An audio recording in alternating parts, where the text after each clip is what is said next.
모세가 40년 동안 이집트 왕궁에서 살면서, 왕궁에는 원래 모든 것이 다 있잖아요. 더더군다나 그 당시 세계 최강대국이었어요. 세계 최강대국의 왕궁에는요, 세상에 있는 거 다 있는 거예요. 다 볼 수 있고 다 만질 수 있고 다 경험할 수 있는 것이죠. 그런데 다 볼 수 있고 다 경험할 수 있는 그곳에서 단 하나를 볼 수가 없었는데, 그것이 바로 살아계신 하나님이셨죠. 눈에 안 보이는 하나님, 그분을 만날 수가 없었습니다. 그런데 미디안 광야로 쫓겨나서 아무것도 없는 곳, 빨간 흙만 있는 곳, 시내산 꼭대기에 올라가도 아무것도 보이지 않아요. 나무 한 그루, 풀 한 포기도 보이지 않는 그곳에서, 오직 하늘밖에 보이지 않는 그곳에서 보이지 않는 하나님을 드디어 인격적으로 만나게 되어집니다. 그런데 사도행전 7장 38절에서 이렇게 얘기합니다. 시내 산에서 말하던 그 천사와 우리 조상들과 함께 광야 교회에 있었고 또 살아있는 말씀을 받아 우리에게 주던 자가 이 사람이라. 지금 모세를 얘기하는 거죠. 모세는 하나님과 교제하고 있었어요. 하나님의 임재 속에서 하나님의 말씀을 듣고, 그리고 하나님의 말씀을 백성들에게 전해줄 수 있는, 하나님의 임재 가운데 살고 있는 그를 가리켜서 광야 교회에 있었다, 이렇게 이야기를 하고 있는 것이죠. 어디서요? 이집트 왕궁이 아니라 바로 아무것도 없는 이 미디안 광야에서 일어난 일이었다라고 하는 것입니다. 하나님께서 이스라엘 백성들에게 아직도 어떤 예배할 수 있는 집을 주시지 않았어요. 건물이 없었어요. 그럼에도 불구하고 교회라고 이야기하고 있는 것은 교회가 이 건물이 아니라는 걸 이야기하고 있는 것이죠. 그리고 교회는 어떤 제도라든지 또는 어떤 조직이 아니라는 걸 이야기하고 있는 것이죠. 왜냐하면 이스라엘 백성들에게는 어떤 조직이 있었던 것이 아니고 어떤 제도가 있었던 것이 아니었거든요. 그럼에도 불구하고 그를 향해서 교회라고 이야기해 준 이유는, 교회라고 하는 그 원어가 뭐냐면은 에클레시아라고 하는 이 단어가 이글레시아예요. 지금 이글레시아나 원어에 보면 에클레시아야. 불러냄을 받았다는 얘기예요. 즉 에집트에서 하나님의 백성으로 하나님께서 불러내셨다라고 하는 얘기죠. 여러분들이 교회인 이유는 여러분들이 세상으로부터 불러냄을 받았다는 얘기죠. 그래서 하나님께서 불러내신 사람들이 모여있는 그걸 가리켜서 교회라고 이야기하고 있는데, 바로 그 이스라엘 백성들이 광야에 있었단 말이죠. 그러니까 이스라엘 백성들이 광야 교회에 있었다, 이렇게 얘기를 하고 있는 것이죠. 자, 그런데 그 광야 교회라고 하는 것은 또 다른 의미가 있어요. 무엇이냐면, 아무것도 보이지 않는 곳에서 드디어 보이지 않는 하나님을 인격적으로 만나서 이제부터 제대로 하나님을 예배할 수 있게 되었다 라고 하는, 교회다운 교회가 되었다는 이야기가 되는 것이죠. 자, 그런데 이스라엘 백성들이 어떻게 했습니까? 첫 번째 우리가 생각할 것은 몰록의 장막이죠. 출애굽한 이스라엘 백성들이 홍해를 건너서 시내산 아래 도착했을 때 하나님께서 말씀을 주시기 위해서 모세를 불러 올립니다. 40일 동안 모세가 보이지 않으니까 이스라엘 백성들이 뭐 했는지 아십니까? 그 모세의 형 아론과 더불어서 금고리를 다 금반지 다 빼고 그들이 뭐 했는지 아십니까?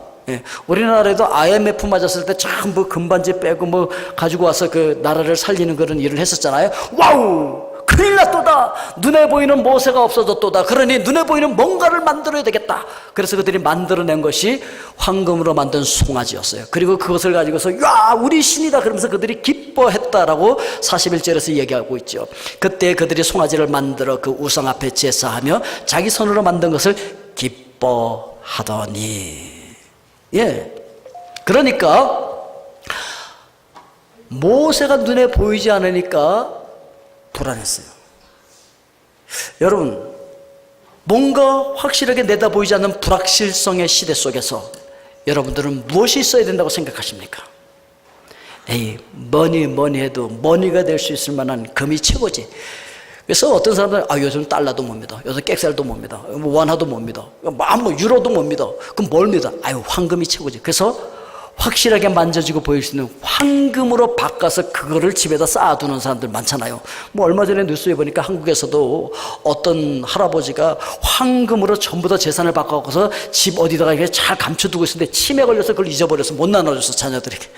그래서 그 부인도 모르고 아무도 모르고 있었는데 도둑이 어떻게 집수리하다 그걸 보고 그거를 훔쳐가다 어떻게 또 들통났어. 그래갖고서 그냥 모르고 있는, 아무것도 모르고 있는 그 부인에게 그거를 돌려줘가지고 그랬다는 사건이 기록이 되어 있었었는데, 신문에. 여러분, 그러니까 불확실하단 말이지. 불확실하니까 앞이 내다 보이지 않으니까 확실하게 손에 만져지는 어떤 황금이 가장 중요하다는 거죠. 그래서 그걸 만들어가지고 그것이 나의 신이다, 이것이 나의 미래다, 이게 날 보호해 줄 것이다, 이것만 내가 믿을 수 있다 라고 생각한 것이 바로 이스라엘 백성들이 만들었던 황금 송아지였다 라고 하는 것을 이야기하고 있는 것이죠. 그래서 42절에 보니까 하나님이 외면하사 그들을 그 하늘의 군대 섬기는 일에 버려두셨으니, 여러분 자꾸 이렇게 나가면요 하나님께서 그래? 알았어 그리고 버려둔다고요. 근데 버려두는데 그냥 너무 자유롭게 너무 형통해 잘돼 그러고서 그냥 기뻐할 일이 아니에요. 마냥 기뻐할 일이 아니야. 요새 교회도 안 나가고 예배도 안 드리고 기도도 안 드리는데 왜 이렇게 일이 잘 되냐? 그건 굉장히 불안한 거예요. 내버려 두고 있는 거예요 지금. 43절에 보니까 몰록의 장막과 신 네 판의 별들을 받들었으며 이것은 너희가 절하고자 하여 만든 형상이로다, 이렇게 이야기하고 있는데, 이 몰록이라고 하는 것이요 아모리 사람들이 섬기던 우상이었었는데, 이 머리는 그 노쇠로 만든 그 황소 모양이에요. 황소인데 이 밑에는 이제 사람 모양으로 이렇게 되고 있는데, 이 황소 우상이 이렇게 손을 내밀고 있어요. 그러면은 거기다가 불을 떼서 팍 시뻘겋게 달군 다음에 그 다음에 뭘 바치냐면 자기 아들들을 갖다 바쳐. 그래서 맏아들일수록 흠이 없을수록, 귀족의 맏아들일수록 더 효험이 있다는 거 아니겠습니까? 그걸 갖다 바치는데 막 울고 난리가 날 거 아니에요. 그 시뻘겋게 다른 그 손에도 올려놓으니까. 그러니까 북치고 그냥 그 꽹가리 치고 막 그냥 그 온 악기를 다 동원해서 시끄럽게 막 그 제사 예식을 함으로써 그 아이가 올라가서 막 발버둥을 치고 울부짖어도 그 울부짖는 소리가 안 들리고 그냥 춤추는 것처럼 보이는 거야. 그러면서 이제 제사를 드림으로 말미암아 이 땅에서 황금을 많이 벌고서 손에 만져지는 뭘 많이 얻으면서 부귀 영화를 누릴 수 있다라고 생각하는 거예요. 그래서 아들을 바쳐서라도 손에 만져지는 황금을 얻기를 원하는 거죠. 그러니까 아무것도 보이지 않는 광야에 왔기 때문에 드디어 보이지 않는 하나님을 믿고 인격적으로 만나고 그분에게 나의 모든 인생을 맡길 수 있었던 광야 교회의 아름다운 모세의 모습이 있는가 하면, 똑같은 환경에서 똑같이 불확실할 그런 세상 속에서, 그 상황 속에서 확실히 만져지고 확실히 눈에 보이는 황금을 신으로 섬기며 쫓아가고 있는 이 두 부류의 사람들이 있더라는 거예요. 환경이 이래서 어쩔 수 없었어요 라고 말할 수 없는 것이, 똑같은 환경인데 전혀 다르게 반응하는 두 부류의 사람들이 있을 수 있다는 것이죠. 여러분들은 이 불확실성의 시대 속에 살아가면서 무엇을 쫓아가고 있습니까? 무엇이 여러분들의 미래를 책임져 주리라고 생각하십니까? 우리 인생이 곧 광야와 같습니다. 불확실성의 시대예요. 내일 일은 난 몰라요. 정말 무슨 일이 일어날지 아무도 몰라요. 보이는 게 없어요. 그래서 보이는 게 없으니까 믿을 건 확실하게 손에 만져지는 황금이야. 황금 덩어리들을 준비해서 잘 깔고 앉아있으면 안전해. 그럴까요 여러분? 근데 많은 사람들이 그렇게 생각하고 있어요. 손에 만져지는 그 황금, 그걸 우상으로 섬기고, 그걸 맘몬으로 섬기고, 그걸 나의 신이라고 생각하고, 이것만이 믿을 수 있다라고 생각하고 쫓아가고 있다는 것이죠. 반면에 아무것도 보이지 않기 때문에 이 불확실성 시대 속에서 보이지 않는 그 하나님만을 믿고 그분을 의지하고 쫓아가야 한다라고 하는 정말 교인다운 교인, 이 광야와 같은 세상 속에서 교회로서 살아가는 사람들이 있다라고 하는 것을 이야기하고 있죠. 그러나 보이는 것, 손에 만져지는 황금을 쫓아가는 황금 숭배의 그 흐름 속에 살아가고 있는 사람들이 바로 몰록의 장막을 살아가고 있는 사람들인 거예요. 몰록의 장막에서 예배하는 자들인 것이죠. 그래서 이 보이는 황금으로 하나님을 삼고 섬기고 제사하고 있는 이 사람들을 향해서 모세가 어떻게 하라고 했습니까? 출애굽기 32장 20절에 보니까 모세가 그들이 만든 송아지를 가져다가 불살라 부수어 가루를 만들어 물에 뿌려 이스라엘 자손에게 마시게 하니라. 야, 제가 언젠가 텔레비전을 보니까요, 아주 고급 음식점에서 아주 유명한 그 요리사가 비싼 음식을 딱 요리를 하는데 마지막에는 황금가루를 거기다 이렇게 올려놓더라고. 그럼 뭐 음료수에도 그 황금가루를 타갖고 마시더라고요. 난 그게 어디서 나온 거야 했더니 그게 바로 이 성경에서 나온 거야. 성경에서. 출애굽한 이스라엘 백성들이 제일 먼저 먹었던 게 황금 그 물이야. 황금. 거기서부터 마셨더라고요. 그러면 여러분 생각해 보십시오. 황금을 음식에 올려서 먹고 그 가루를 물에 타서 음료수를 마시면 내가 황금 덩어리가 될까? 아니지. 그럼 그 먹은 황금은 어떻게 될까? 뭘 어떻게 돼요? 나중에 보면 다 배설돼 있지. 끝이에요, 그걸로. 뭘 얘기하고 싶을까요? 사람들이 그렇게 눈에 보이고 만져지는 것을 좋아하고 있지만 바울은 바로 그걸 뭐라고 얘기했는지 아십니까? 빌립보서 3장 8절에 이렇게 얘기합니다. 또한 모든 것을 해로 여기면 내 주 그리스도로 예수를 아는 지식이 가장 고상하기 때문이라. 내가 그를 위하여 모든 것을 잃어버리고 배설물로 여기면 그리스도를 얻고, 이렇게 얘기했어요. 그리스도 그분을 얻기 위해서는 그동안 눈에 보이고 만져지고 그렇게 쫓아갔던 그거 다 뭘로 여긴다고요? 배설물로 여긴대. 근데 얼마나 많은 사람들이 그 배설물 쫓아서 생명을 걸고 쫓아다닙니까? 그 냄새나는 것을. 그것 때문에 자식도 눈에 안 보여, 부모도 눈에 안 보여, 형제 자매도 눈에 안 보여. 예? 그래갖고서 그거 놓고 얼마나 피 튀기는 싸움을 싸웁니까? 예? 그것도 모르고 부모는 그 생명을 걸고 그 황금을 모아놓고 죽으면 자녀들이 그 황금, 그 배설물 서로 차지하려고 얼마나 으르렁대고 싸웁니까? 그것 때문에 부모도 안 보여. 부모도 죽여 막 그냥. 예. 그거 차지하려고. 자식도 눈에 안 보이는 거죠. 눈에 보이는 그 황금 차지하려고. 몰록한테 막 갖다 바치는 거야. 자식도 갖다.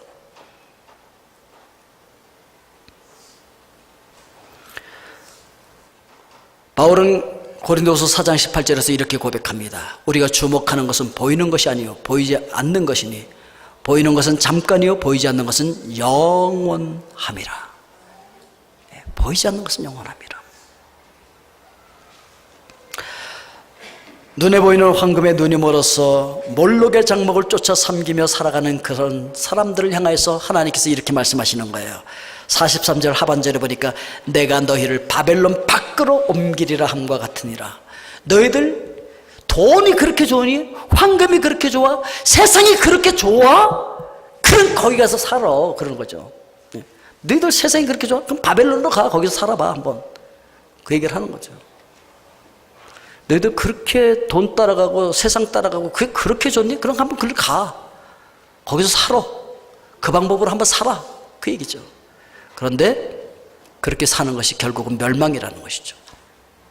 영원한 멸망이라는 것이죠. 이게 바로 몰록의 장막을 따라가며 섬기는 사람들의 모습이라는 거죠. 두 번째, 증거의 장막입니다. 이집트에서 해방된 이스라엘 백성들에게 하나님께서는 증거 장막을 지으라고 말씀하셨고 그를 따라서 그 증거의 장막을 지었어요. 텐트인데 이 텐트 안에 그 하나님께서 임재하실 수 있도록 그 안에 모든 기구를 만들어 놓았죠. 예, 바로 하나님께서 그 안에 임재하시면서 하나님 스스로를 증거하신다고 생각해서 증거의 장막이라고 했고, 이것이 거룩하다고 생각해서 거룩한 성막이라고 했고, 거기서 하나님과 만나는 곳이라고 해서 회막이라고 이름 짓기도 했었습니다. 44절에 보니까 광야에서 우리 조상들에게 증거의 장막이 있었으니 이것은 모세에게 말씀하신 이가 명하사 그가 본 그 양식대로 만들게 하신 것이라. 이 장막의 특징이 무엇이냐면요, 옮겨 다니는 거예요. 유동적인 거예요. 늘 함께 움직여 다녀. 사람들이 가는 곳에 늘 이 장막에 함께 따라가. 그러니까 그 장막 위에 하나님께서 임재하시니까 하나님께서 늘 사람들 가는 데 따라다니면서 함께 임재하시는 것을 말씀하고 있는 것입니다. 자, 45절에 보니까 우리 조상들이 그것을 받아 하나님이 그들을 앞에서 쫓아내신 이방인의 땅을 점령할 때에 여호수아와 함께 가지고 들어가서 다윗 때까지 이르니라. 그러니까 이스라엘 백성들이 어딜 가든지 이 장막에 함께 움직여서 함께 갔다는 거죠. 그러니까 이스라엘 백성 중에 하나님께서 함께 임재했었다라고 하는 것을 이야기하고 있는 것입니다. 그런데 이제 다윗이 가만 보니까 하나님을 위해서 북박이 성전을 짓고 싶은 거예요. 근데 하나님께서 허락하지 아니하고 그래서 솔로몬이 그것을 져요. 정말 이 장막과 비교할 때는요, 비교도 안 될 만큼 으리으리하고 휘황찬란한 금으로 둘러싸인 엄청난 성전을 짓는다고요. 다른 게 뭐였냐면은 이거는 움직이지 않는 북박이에요. 움직이지 않는 거였어.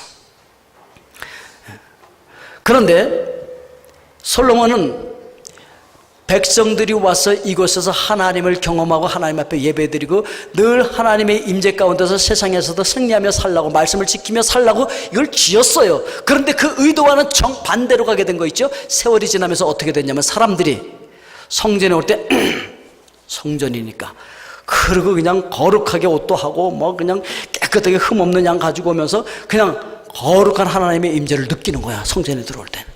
그리고 나갈 땐 하나님 두고 가는 거지. 하나님 거기 계시니까. 세상에 나가면서는 하나님께서 임재한다는 의식이 없었기 때문에 사람들은 하나님의 말씀을 순종하면서 하나님 앞에서 살지 않은 거예요. 많은 사람들이 교회 올 때 그러잖아요. 하나님 계시는 성전에 가니까 경건해야지. 그리고 뭐 화가 났어도 막 웃어야지 일부러. 그래서 그냥 막 가서 그냥 한번 그냥 때려주고 싶은 사람이 있어도 그냥 막 웃으면서 이러죠, 여러분? 안 그런가? 하긴 뭐 하도 요새는 뭐 그래갖고 그냥 뭐 교회고 뭐 상관없지, 그냥 하고 싶은 대로 막 하지. 어떤 사람 막 화나는 대로고 막 소리 지르고 막 싸우고. 교회에서까지 그러면 안 되지. 그건 너무 예의가 없는 거지. 예? 그렇지만 여러분, 교회 안에 들어와서는 굉장히 거룩한 것처럼 하나님의 임재 가운데 예배드리고 사는 것처럼 해놓고 교회를 떠날 때는 하나님은 교회에 계시니까 난 이제 내 멋대로 살아야지, 이렇게 생각하는 거, 이게 굉장히 문제가 심각했다라고 하는 것이죠. 예. 그래서 하나님께서 거하실 처소가 어디라고 말하고 있는 거예요? 48절에 보니까 그러나 지극히 높으신 이는 손으로 지은 곳에 계시지 아니하시나니. 손으로 지은 여기만 계시는 분이 아니에요. 어떻게 여기다 가둘 수 있습니까? 가둘 수 없는 분이라는 것이죠. 그래서 나의 안식할 처소가 도대체 어디냐? 라고 말씀하고 있는 것이죠. 당시에 이스라엘 백성들이 하나님이 북박이 예루살렘 성전 안에만 계신다고 생각을 하고 있었기 때문에 하나님의 뜻을 따라서 세상 속에서는 살아갈 이유가 없었던 것이죠. 그래서 51절에 이렇게 말하고 있습니다. 목이 곧고 마음과 귀에 할례를 받지 못한 사람들아, 너희도 너희 조상과 같이 항상 성령을 거스르는도다. 항상 성령을 거스려. 하나님께서 똑똑똑 문 좀 열어주세요. 누가 찾아왔나 봐. 우리 어릴 때 그런 노래 했잖아요. 예수님께서 볼지어다 내가 문 밖에 서서 두드리는 누구든지 내 음성을 듣고 문을 열면 내가 그에게로 들어가 그로 더불어 먹고 그는 나로 더불어 먹으리라고 말씀하고 있지만 모른 체 하는 거야. 왜 여기까지 따라오고 난리야? 성전 안에 계세요. 성전 안에 좀 내 마음대로 살게 좀 간섭 좀 하지 마시고 따라오지 마세요. 왜 성전 안에 계시려니까 여기까지 따라오세요? 내 지금 장사하면서 좀 이게 좀 그거 해야 되는데, 예? 좀 세상의 방법으로 지금 그렇게 하려고 하는데 여기 와서 보고 계시면 어떻게 해요? 좀 내 맘대로 이렇게 좀 내버려 두세요. 성전 안에 가 계시라니까 내가 돌아오는 주일날 가서 뵐게요. 뭐 그런 거지. 그런데 여러분, 이런 이스라엘 백성들을 보면서 하나님께서 그래, 너희들 이 성전 내가 돌 위에 돌 하나도 남지 않게 다 무너뜨려 버릴 거야. 성전이 무슨 소용이 없어요. 그러면 필요가 없지. 그 성전은 다 허물어. 뭔 필요해 성전이. 다 무너뜨리고 다 흩어버렸어요. 바빌론으로 다 흩어져, 세계로 다 흩어져 버려. 그런 거죠. 그걸 흩으신 하나님의 마음을 읽어야 돼요. 나 여기만 갇혀 있는 게 아니야. 너희들이 어디로 흩어져 가든지 내가 거기 같이 갈 거야. 너희들이 있는 곳에서 내 말씀이 선포되어질 거고 내 이름이 영광을 받게 될 거야. 나 여기만 갇혀 있는 거 싫어 라고 하는 하나님의 마음을 우리가 읽어야 돼요. 실제로 그렇게 됐어요. 바벨론으로 가서 거기서 하나님께서 높임을 받잖아요. 온 세상이 흩어진 곳에 성막들이 생기잖아요. 그 하나님의 회당들이. 여호와의 이름이 높여지는 거죠. 전 세계에서. 이제는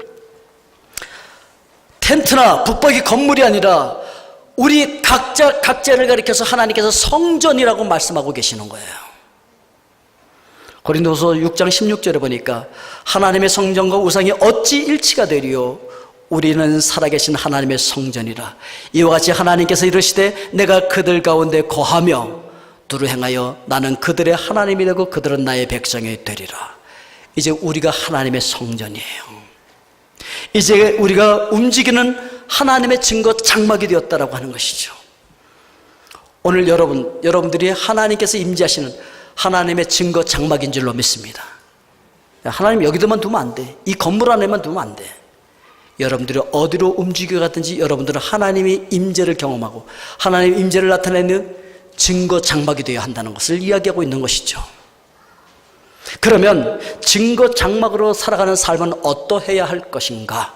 라고 하는 것이죠. 이것이 세 번째 우리가 생각해야 할 포인트인데, 이 장막 안에 보면요, 여러분 지난번에 우리가 광야 체험을 하면서 저기 성막을 만들어 놨었어요.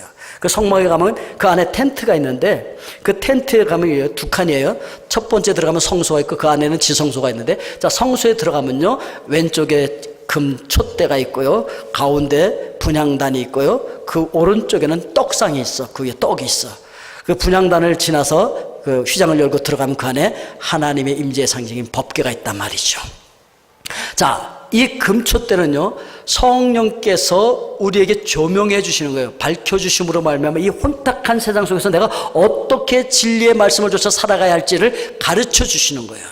그럴 뿐만 아니라 그 빛을 받아서 그 빛을 반사함으로 말미암아 이 어두운 세상 속에서 길을 잃고 있는 이 어둠 속에 빠져 있는 사람들에게 우리가 그 빛을 반사해 줄 수 있어야 된다는 거죠. 세상의 빛이 되어야 한다는 것이죠. 그뿐만 아니라 분향소, 이것은요, 계시록 5장 8절에 보니까 이렇게 말하고 있어요. 그 두루마리를 취하심에 내 생물과 24장로들이 그 어린 양 앞에 엎드려 각각 검은고와 향이 가득한 금대접을 가졌으니 이 향은 성도들의 기도들이라. 향이 뭐라고요? 성도들의 기도래.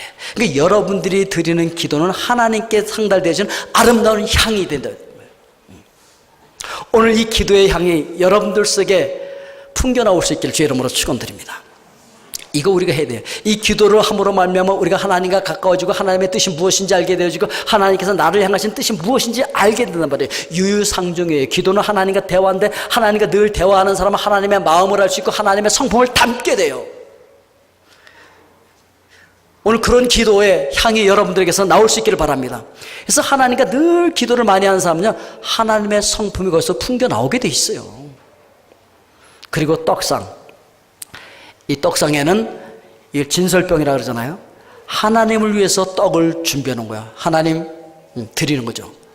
그러면 하나님께서 오냐 감사하다. 야, 오늘 잘 차려놨네. 맛있다. 무슨 고사 지내는 것처럼 생각하지 마십시오. 하나님께서 그것을 맛있게 잡수실 걸로 생각하지 마십시오. 그 떡은 누가 먹었냐면 제사장들이 먹었어.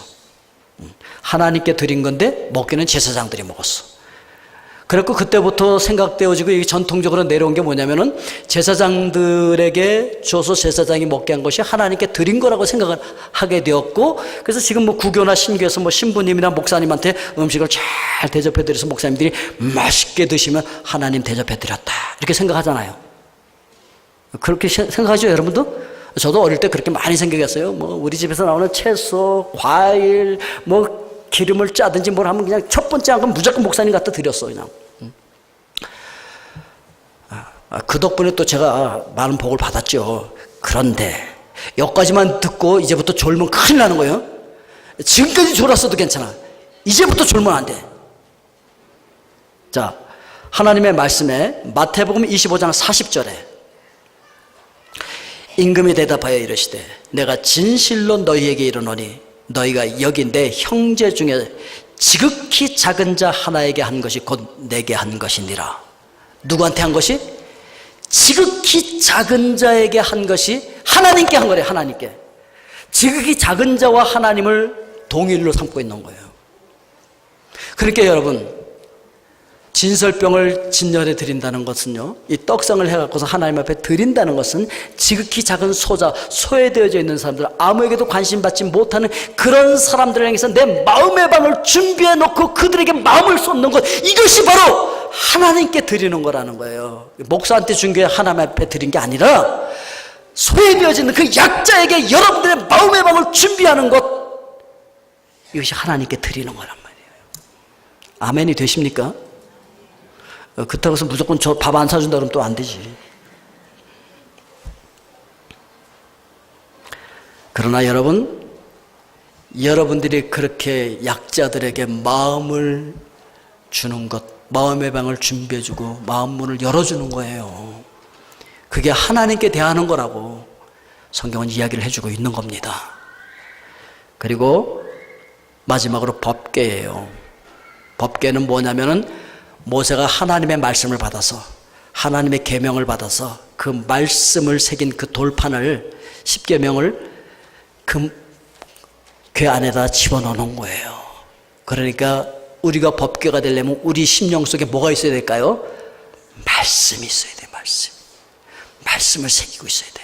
그래서 말씀을 많이 읽고 듣고 암송하고 묵상해서 우리 속에, 우리 심령 속에 하나님의 말씀으로 가득 채울 때 그 위에 하나님께서 역사하기 시작한다고요. 말씀과 함께 역사하세요. 성령님은 말씀과 함께 역사하세요. 말씀 따로 성령 따로 역사하지 않아요. 하나님의 음성을 듣고 싶으십니까? 그러면 하나님의 말씀을 가슴속에 가득 채우십시오. 여러분 심령 속에 하나님의 말씀이 가득 차면 하나님의 음성이 들려요. 이걸 떠나서 하니까 뭐 12월 달에 한국에 전면 전쟁이 일어나니 뭐 그딴 이상한 소리라고 또 거기 혹해갖고서 빠져서 그러고 그러죠. 여러분 하나님께서 그렇게 말씀하시는 분이 아니에요. 유혹되지 마십시오. 그런데 이렇게 우리가 하나님 앞에 준비된 장막을 드려야 돼. 그래서 촛대를 밝히고, 그리고 하나님 앞에 기도의 향을 계속 피우고, 소자들에게 나눠줄 수 있는 그런 마음의 진설병을 가지고 있고, 그리고 하나님의 말씀을 우리 심령 속에 가득히 채운 이 장막 위에 하나님의 임재가 머무는 거예요. 이런 사람이 살아있는 증거 장막이 되는 거예요. 이스라엘 사람들이 걸어다니면요, 이게 증거하는 장막이 되는 거예요. 하나님을 증거하는 증거 장막이 될 수 있는 거예요. 그런데 사도행전 7장 42절 하반절에 보니까 이스라엘의 집이여 너희가 광야에서 40년간 희생과 제물을 내게 드린 일이 있었느냐? 없었단 얘기지. 이 광야와 같은 세상을 살아가면서 정말 우리는 우리 자신을 하나님이 임재하시는 거룩한 처소로 내어드린 적이 있느냐? 그걸 묻고 계시는 거죠. 로마서 12장 1절에 이렇게 말합니다. 그러므로 형제들아 내가 하나님의 모든 자비하심으로 너희를 권하노니 너희 몸을 하나님이 기뻐하시는 거룩한 산 제물로 드리라. 이는 너희가 드릴 영적 예배니라. 우리 살아가는 삶이 하나님 앞에 드려지는 산 제물이 되어지고, 하나님 내 몸을 드립니다. 헌신합니다. 헌신 예배를 드린다고 헌신이 아니라 내 몸을 실제 드려서 하나님 나를 하나님의 처소 삼아주세요. 나를 하나님의 집으로 삼아주세요. 하나님의 성전 삼고 내 안에 와 계세요. 두드리기 전에 열어드리는 거야. 이렇게 드린 적이 있느냐 말이죠. 이렇게 드리는 것이 하나님께 드리는 최고의 선물이에요. 도대체 내가 거할 처소가 어디냐? 하나님, 제 마음을 드릴게요. 저를 드릴게요. 제 안에 들어와서 저를 성전 삼으세요. 그렇게 고백하는 사람을 지금 찾고 계신다는 거죠. 근데 이스라엘 백성들은 항상 그 성령을 거슬러 버렸다는 거예요. 이렇게 얘기하면 이제 많은 분들이 주눅이 들어. 아이고, 난 언제 그렇게 될까? 뭐 그런 실망하시는 분들이 계실까봐 또 제가 위로의 말씀을 전해야 되지 않겠습니까? 우리가 단체로 저 볼간대 빠까야 화산 등반한 적이 있었어요. 그런데 그때 화산재가 너무 많아가지고 3걸음 올라가면 2걸음 미끄러져. 그렇지만 1걸음은 올라간 거잖아. 너무 힘들지만 그래도 올라가다 안 미끄러지고 올라가다 안 미끄러지면서 그래도 포기하지 않으면 드디어 정상에 서는 거예요. 그때 정상에 서신 분들 많죠? 올라가고 있으면 되는 거예요. 미끄러지고 넘어지고 자빠져도 그거 전진하고 있으면 되는 거예요. 에베소서 2장 21절부터 보니까 이렇게 말하고 있어요. 그 안에서 건물마다 서로 연결하여 주 안에서 성전이 되어가고 너희도 성령 안에서 하나님의 거하실 처소가 되기 위하여 그리스도 예수 안에서 함께 지어져 가느니라. 그러니까 공사 중이란 얘기지. 아직 완성이 안 된 하나님의 집이란 얘기지. 성령의 처소가 되기 위해서 지금도 공사 중이니까 여러분 너무 실망하지 마세요. 아직도 우중충하고 아직도 모나고 아직도 남에게 상처 많이 주고 넘어지고 자빠지고 하는 나의 모습 실망스럽지만 그래도 어제보다 오늘이, 올해보다 내년이 더 앞으로 전진하면 되는 거예요. 더 전진합시다. 예, 그래서 너무 실망하지 마십시오. 그럼 이렇게 말하죠. 목사님, 그럼 저는 언제 완성되는 거예요? 언제 하나님의 장막으로 완성될까요? 도대체 된 것 같다가도 또 뒤돌아보면 넘어져 있는 내 모습, 정말 실망스러운 내 모습, 언제나 하나님께서 원하시는 그 완전한 장막으로 되어 있을까요? 여러분, 언제일까요? 성경은 그 해답을 우리에게 주고 있습니다. 요한계시록 21장 3절 4절에 보니까 이렇게 말하고 있어요. 내가 들이 보호자에서 큰 음성이 나서 이르되 보라, 하나님의 장막이 사람들과 함께 있으매 하나님이 그들과 함께 계시리니 그들은 하나님의 백성이 되고 하나님은 친히 그들과 함께 계셔서 모든 눈물을 그 눈에서 닦아주시니 다시는 사망이 없고 애통하는 것이나 곡하는 것이나 아픈 것이 다시 있지 아니하리니 처음 것들이 다 지나갔음이로라. 여러분, 주님께서 재림하시는 그날 우리의 장막은 완성되어질 줄로 믿습니다. 예, 그때 우리 완성될 거예요.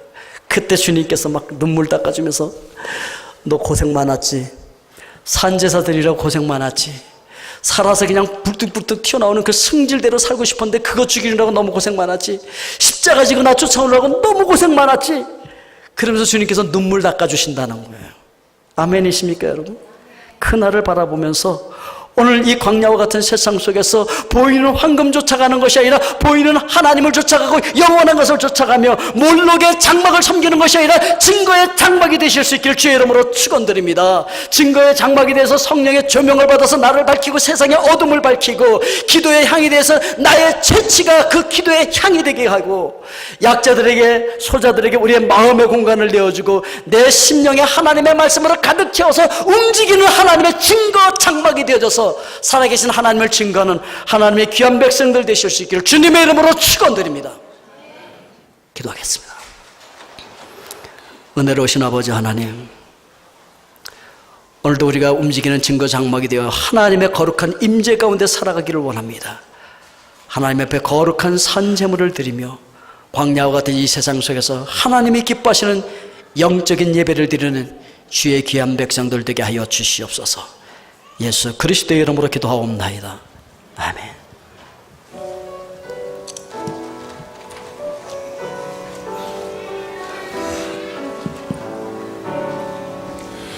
온 천하 만물 우러러 다 주를 찬양하여라.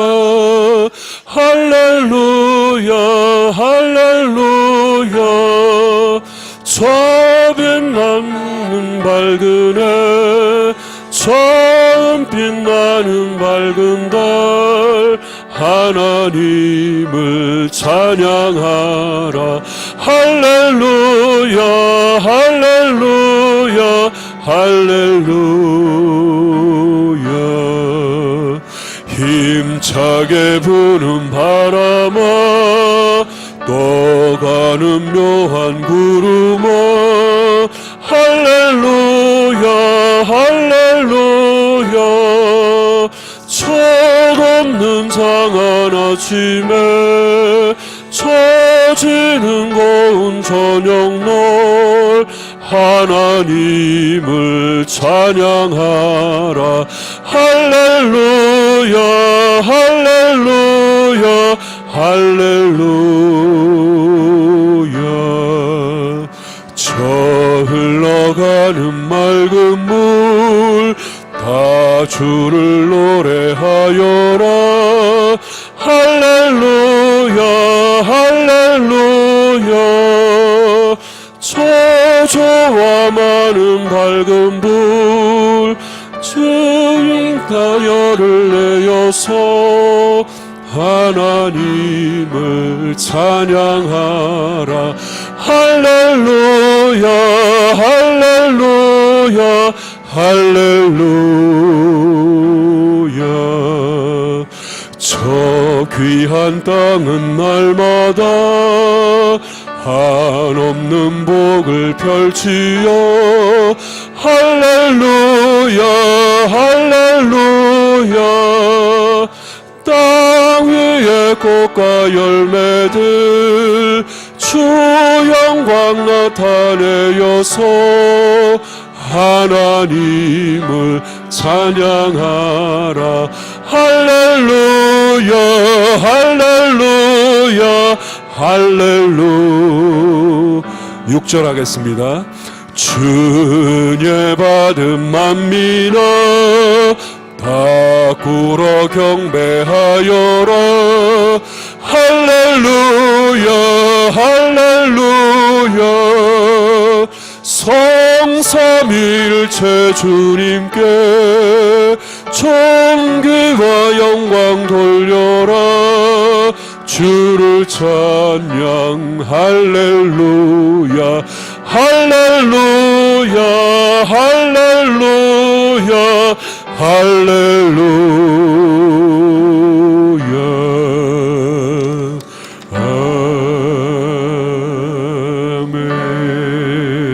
아멘. 은혜로우신 아버지 하나님, 오늘도 하나님께서 우리를 사랑하여 주시고 우리에게 시간도 주시고 재능도 주시고 건강도 주셨는데 우리에게는 이 모든 것이 다 하나님께로부터 말미암은 하나님의 것이라는 신앙 고백으로 우리 수입의 10의 1을 구분해서 하나님 앞에 드리고 주신 은혜 생각하면서 감사의 예물도 드립니다. 나를 구원하신 복음 땅끝까지 전하기 위해서 선교의 예물도 드리고 이 땅 곳곳에 하나님의 통치가 이루어지기를 소원하며 지정 예물도 드립니다. 하나님 나라의 귀한 일꾼들을 키워내기 위해서 장학 예물도 드립니다. 하나님 기뻐 받아주시고 하나님의 뜻대로 잘 사용할 수 있는 지혜를 우리에게 허락하여 주시고 믿음으로 귀한 씨앗을 심은 손길들 하늘에 속한 신령한 은혜로 가득 결실하게 하여 주시고 그 결실로 더 많은 사람들에게 하나님의 축복을 나눠주는 축복의 유통자들 되게 하여 주시옵소서. 예수 그리스도의 이름으로 기도하옵나이다. 아멘.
예, 중요한 광고들이 많아서 여러분 정신 바짝 차리고 영상만 가지고 안 될 것 같아서 제가 보충 광고를 드립니다.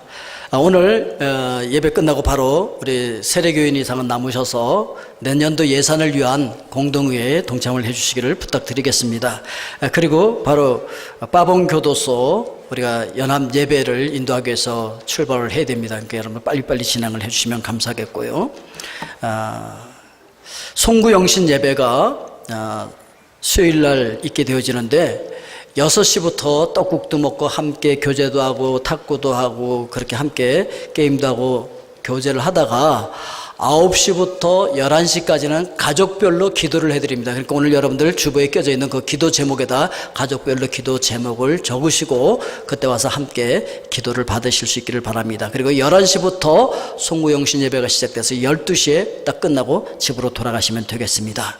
그리고 1월 5일 월요일부터 토요일까지는 새벽 5시에 특별 새벽 기도회가 시작이 되어집니다. 하나님을 위하여 준비된 사람이라고 하는 주제로 진행이 되어지는데 모든 가족들 함께 동참하시고 여기서 바로 기도하시고 아침 식사를 하시고 직장으로 출근하시면 돼요. 아침 식사 아주 맛있게 준비가 되어질 것입니다. 기억하시기를 바랍니다. 그리고 여러분 광고도 있었지만 저 뒤에 가시면 식장 들어가면서 게시판에 우리 20명의 장학생들의 그 이름과 사진이 붙어 있습니다. 그동안 우리가 과테말라의 리더들을 키우기 위하여서 기도하면서 준비